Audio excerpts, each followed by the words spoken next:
Hi, I'm Ruthann Osborne with RE/MAX Preferred, and today I am very excited because I'm here with Ashley Harmon. Hello. She is a lawyer at Hogarth Hermiston and Severs. Today we're in your Amherstburg location, right? Yes, yep. On McCready Street. That's correct? On McCurdy Street. On McCurdy Street. We're on McCurdy Street in Amherstburg. Yeah. But it looks like it says McCready. Okay. So we're there, but you also have another location in Windsor. Where is that one located? Yes, we have a downtown office on Giles Boulevard West. Okay, and that's right off of Olette, right? Yeah, it's a couple streets adjacent. Yeah. Okay, and it's a pretty white building, right? Yeah, it's beautiful. Yeah. It looks kind of like an old church, and it's all painted bright white, very welcoming, and it's gorgeous on the inside as well. It is, and you know what? All of your Ashley is actually my lawyer. She's the lawyer that I use all the time. And she is the #1 lawyer that I also recommend. So I get to work with her assistants and everything like that. Yeah. And whether they're here in Amherstburg or they're at your Windsor location, all of your assistants are really awesome. Yeah, that's one of the things we're most proud of is our team. Most of our team members have been here for many years, some even decades. That's not unusual. So we have a really good retention of our staff, and they are some of the most experienced in the business, because it's not just about the lawyer's experience. It's the success of the file, especially in real estate, is very much weighted towards the experience of the clerk who's working on the file as well. And we have great clerks, exceptional. Yeah, absolutely. 100%. That's 100% true. It's not just about the lawyer. I mean, you guys are all great here, but it also has to do with your clerks, and they're awesome. So very cool. So one of the reasons that I'm meeting with Ashley today is because she is awesome with real estate, but one of her niches and one of the things that she is just so good at is estate law. Yes, yeah, that's my passion for sure. I love estate law, and I love helping families plan their estates and also administer estates of family members after they've passed. Yes. So you do a lot of wills then, just kind of getting set up for estates and everything, and you guide along that whole process from making the will to after the sale of the estate, etc., whether that's in the near future or years and years down the road, right? Exactly. Yep. We plan hundreds of estates a year. We store many wills for our clients. We provide free, safe storage of their wills. And then when somebody passes away, we're here to be there for the family and to help them walk through the process and make sure that everything's done as efficiently as it can be done. Yeah, and that's huge, especially when somebody has passed. I mean, on the real estate side, I walk in all the time and I'm dealing with estate sales like this. And I mean, the family, there's so much that's going on. And even if somebody hasn't passed, but they're moving a family member into a nursing home, I mean, just the amount of stuff that has to be done that nobody really sees until you're right in it and in the middle of it. All the paperwork, the phone calls, the lawyers, the real estate agents, and then also anything else that's going on with your family. Like, it's a lot going on. So, I mean, one of the things we talked about your clerks and how wonderful they are to deal with, but also dealing with the lawyer who is sensitive to what's going on in your family and sensitive to all the new changes that is happening. Like, that's something that I just love that you personally, as well as your other partners here, all do so well, is that you're just really caring about all of your clients. And, you know, when I'm talking to you on the phone, you're like, this person's so sweet and we got to get this done and we're going to make this happen. And like, that is so awesome, because it is a difficult time, right? Yeah, it is. Well, it doesn't have to be as stressful as it sometimes is. So it is a very difficult time, but the key is like getting the lawyer involved early. And that's why I think you've had a positive experience, because for your clients, you always get them connected with a lawyer early. You spot the issues before it becomes a problem. Yeah. If you make it to 2 days before closing, before anybody notices that probate's needed or that there's a dispute regarding the estate or the house is in a different name than they thought it was in, then it can be very, very, very stressful. And I've seen in my years of practice cases, sometimes they get referred to me shortly before closing where there's some steps that weren't taken and some very stressful things that happened that could have been avoided with earlier intervention of a lawyer. And that's why I provide free estate planning strategy sessions and free probate strategy sessions. So when somebody passes away, before they meet with their realtor to talk about selling the house, they will often book a free appointment with me just to look at it. And I'll tell them if they need to get probate before they consider listing, or if they can just proceed without probate. And I don't charge anything for that appointment, but I give them all the tips that they need in order to move forward. And then it's a lot less stressful. Yes. And you know what? That is the number one key. If you are an executor, or you are in a family where you are going through this process with a parent, or, you know, whatever the process may be, that is step number one. So when I'm meeting people, like Ashley said, as soon as it's, hey, you know, this is our situation, I say, have you talked to a probate lawyer? You need to sit down with somebody. And like Ashley said, she does that probate session for free.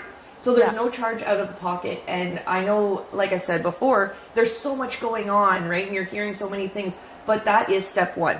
Yeah. Because if I put your property up on the market and maybe it's not in the right person's name, or, you know, there's other things that have to happen first, you could end up losing a really great deal on that home, which is most likely the inheritance for the whole family. Yeah. Right? Just because things weren't set up properly and you weren't able to get the home closed on time, right? So that is definitely step one, and it's so great, Ashley, that you do that that free consultation, because it really is the first thing that you need to do. And then, of course, you need to listen to your lawyer's advice.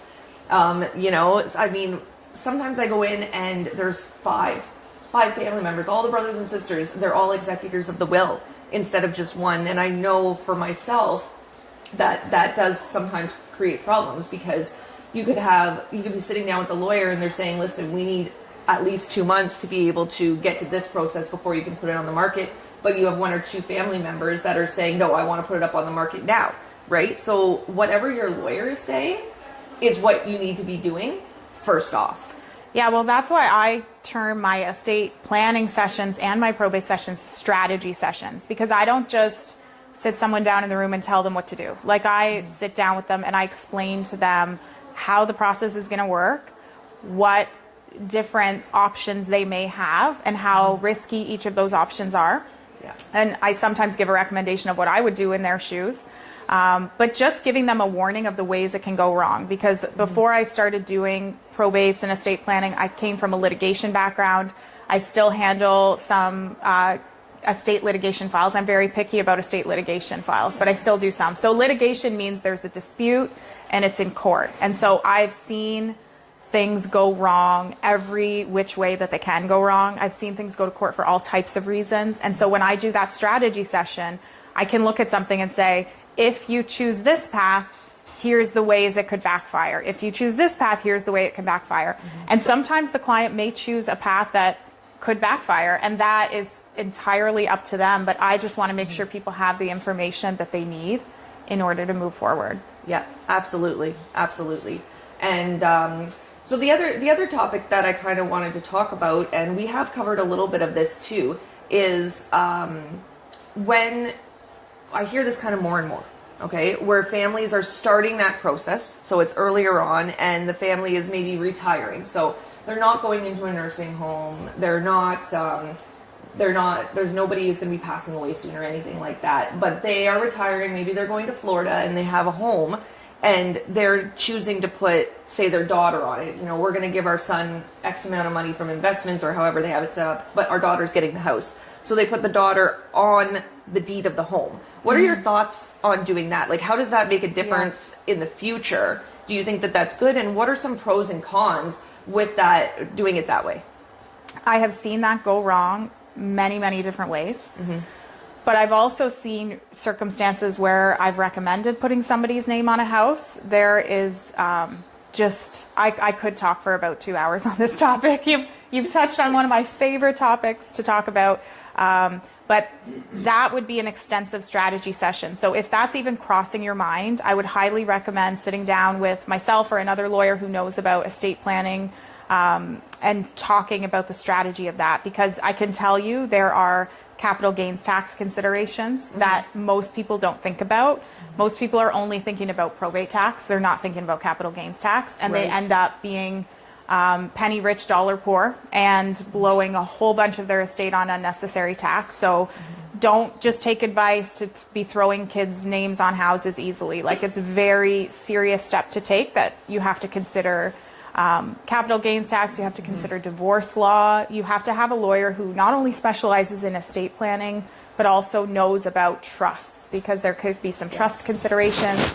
Usually I'll recommend talking to your accountant as well to go through those tax considerations, because obviously lawyers can flag a tax issue for you, but they can't give you tax advice, and an accountant can. So yeah, there's bankruptcy considerations. What if you put your kids' names on the house and then they get bankrupt, or they get divorced, or they get sued because of a car accident and their insurance doesn't fully cover the amount of the lawsuit? Like, they could lose that house. So it depends on each person's personal needs. If they're saying to me, I need my daughter to be able to deal with this house while I'm in Florida. Like, I want her to deal with the property taxes and the utilities for me. And maybe when I'm ready to sell it, I want her to meet with the realtor on my behalf. I don't want to be coming back from Florida every time we get an offer on the place.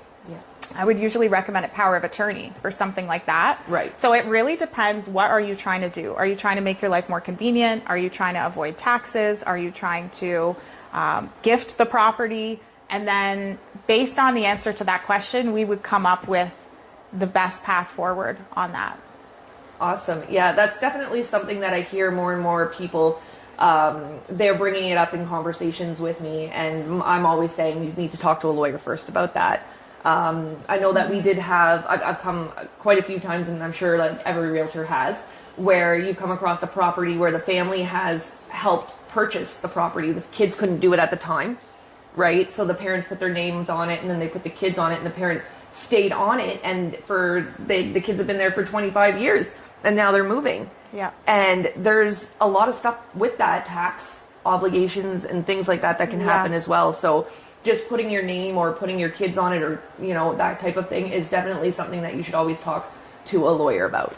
And because I do estate planning, when I do a lot of real estate deals as well in my practice, and when I'm doing a real estate deal and I see that we're putting names of parents or children on properties at the time the property's purchased, I like to have a sit-down conversation with them about why they're doing it, what's the plan going forward, who's going to be reporting the tax on this property when you eventually dispose of it. And so there's a lot of conversations that should be happening on the front end in order to make sure that there's no problems later down the road when you eventually sell the property. Absolutely. Absolutely. So before we go here, thank you so much. This has been amazing information. Is there anything else that you think estate law-wise, real estate-wise, that would be really helpful to know? Something that you see out there that you'd like to touch on?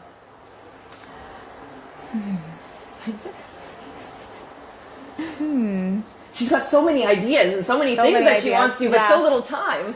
I think that my best advice is, like, at the time when you're purchasing or selling a house is a really good time to just take stock of your assets, take stock of your estate plan, what you are planning in terms of what would happen if you pass away, especially when you're buying. I mean, you're acquiring this property and you want to think about what would happen to this property if I passed away. Who would I want to have the property when I pass away?